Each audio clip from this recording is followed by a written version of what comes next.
Buenas tardes, soy el profesor Gustavo Ramos Martínez de Introducción al Derecho, Cátedra B, continuando con el tema relacionado a la Escuela Histórica del Derecho en una primera etapa, a jurisprudencia de los conceptos en una segunda etapa. La tercera fase de este desarrollo con origen directo en la Escuela Histórica del Derecho de Savigny corresponde a la segunda etapa de Jhering en sus planteos científicos, que es la de la Escuela de Jurisprudencia de los Intereses. La primera correspondió a jurisprudencia de los conceptos, como hemos visto, y jurisprudencia de los intereses es la segunda. Y retomando el concepto de jurisprudencia, reitero la aclaración, en el sentido de que jurisprudencia se toma como ciencia del derecho, así como lo enunciaban los romanos, ciencia de lo justo y del injusto, decían ellos. En este caso no como ciencia de lo justo y del injusto, pero sí como ciencia del derecho, no como lo entendemos nosotros hoy, repito, que es como colección de precedentes judiciales relevantes. Bien,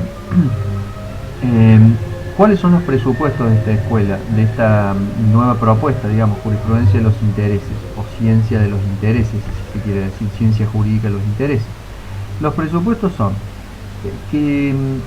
Jhering advierte, antes con jurisprudencia de los conceptos decía hay una causalidad en los conceptos, una causalidad histórica,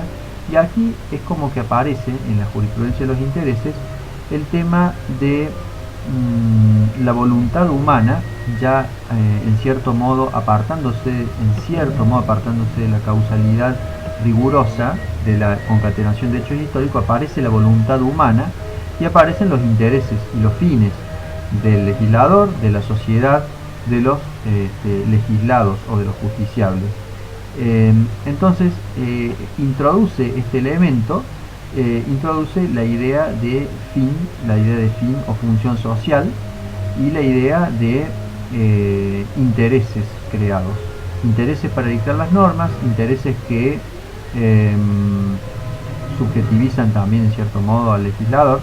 Todo esto materia que él había propuesto en jurisprudencia de los conceptos, en cierto modo lo analizaba, pero lo dejaba de lado, lo nombraba, era un material o una circunstancia que nombraba, pero que dejaba de lado, diciendo que en ese momento, como jurisprudencia de los conceptos, no era parte de esa ciencia formal y lógica que proponía al modo de un formalismo jurídico. Bueno, aquí cambia, viendo los intereses que había detrás de estos conceptos, y propone analizar el origen, la formación de estos intereses y cómo combinan en la sociedad y cómo influyen en el derecho, digamos, en los conceptos y en las normas. Entonces, analizando los intereses, podemos hacer una reconstrucción analítica, digamos, de todo el derecho conforme a los intereses creados. Él dice que el egoísmo es el presupuesto social, es el interés social que tienen todas las personas, y entonces hay como una sociología del egoísmo o un egoísmo social en todos, que hay que recomponer los egoísmos en funciones sociales, en entidades morales útiles para la sociedad. En esta recomposición de egoísmos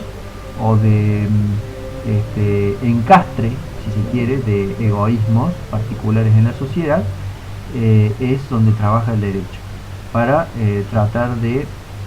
sublimar o de recortar los diversos intereses de las personas y poder lograr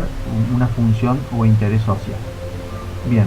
el método es obviamente conocer los intereses sociales, por un lado, históricos y sociales,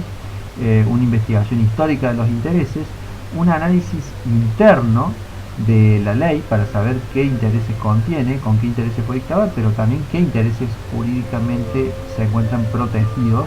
en esa legislación. Por ejemplo decimos, bueno, en el Código Penal, en las normas que sancionan, por ejemplo, el homicidio, tenemos el interés jurídicamente protegido del interés de la vida. Ustedes, digamos, cuando vean derecho penal van a ver que en los diferentes capítulos se analizan el interés jurídicamente protegido. el bien jurídicamente protegido, si es la vida, si es el derecho de propiedad, el honor, la libertad, etc. Bien, y aplicar, digo, por un lado, él propone investigar y analizar los intereses que hay en la legislación y en los conceptos y en las instituciones que de ellos derivan, pero por otro lado propone aplicar la ley según el fin y los intereses sociales. Como conclusión podemos establecer que por un lado hay un cierto positivismo sociológico que puede justificar los intereses del momento de cualquier gobierno político. Entonces hay un positivismo sociológico y político del momento, se justifican los intereses del momento como conclusión negativa. Como conclusión positiva podemos decir que Jhering revaloriza el tema de la función social del derecho, baja el derecho a tierra y lo baja de aquella jurisprudencia abstracta de conceptos que en una primera etapa había propuesto hacia una jurisprudencia de intereses más directamente relacionada con los intereses y las necesidades sociales. Y esto, por último, posibilita al juez no tener que